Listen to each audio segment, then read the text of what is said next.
Usually I like to remove the alternator because it just makes it that much easier. You're not tearing up. See, this is already broken. You're not tearing up all the plastic up here.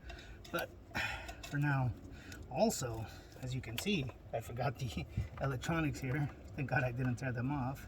Too busy talking about that darn coronavirus. Let me go ahead and get this off real quick.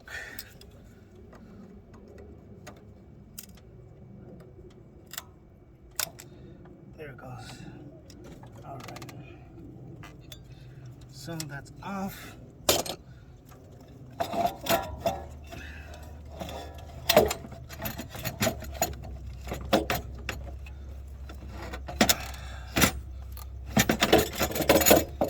There it is, you guys. Turbo's out. As you can see, I just snuck it out of that little hole right there. That way it can come out. But it's out.